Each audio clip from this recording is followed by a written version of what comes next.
In this quick video, I'll show you how to replace the battery in a Nissan Armada key fob.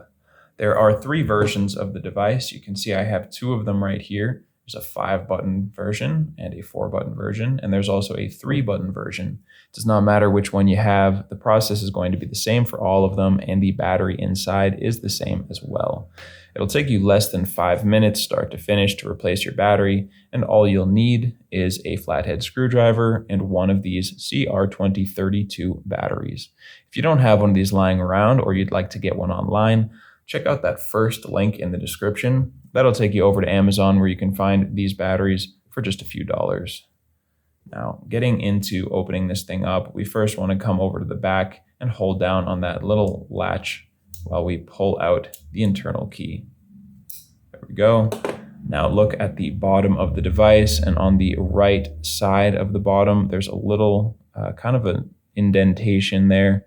We're going to put our flathead right in there.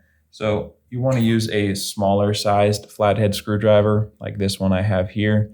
If you use a larger one, you can still probably get it open, but you're gonna end up damaging your device a little bit. So aim for something smaller, and if you don't have something this size or you'd like to get something just the right size to do it the right way, go check out the description. There'll be a link to go get this little pack.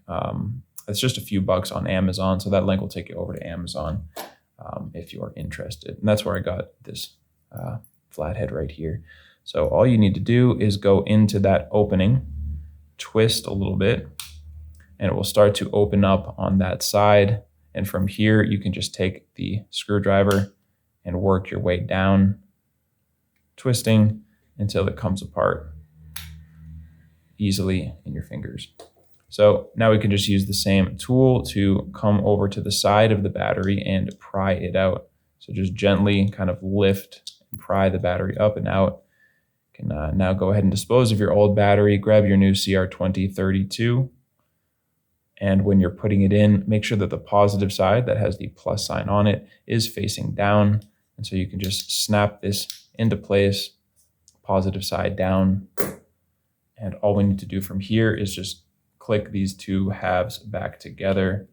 So just give it a squeeze and you can put your key back in there. And with that, you are good to go. You got a new battery in there, and hopefully you saved some money compared to going to the dealership where they would charge you a ton to do this very same process. So I hope this was helpful for you. I hope you liked the video. If you did, feel free to leave us a comment, give us your feedback, or just go ahead and hit that like button. And so if you ever need help with another key fob, you can come back here to this channel. We will have you covered with a tutorial just like this one. We have videos like this for the key fobs for almost every make and model out there. You can also get this information and much more over at our website, FobBattery.com.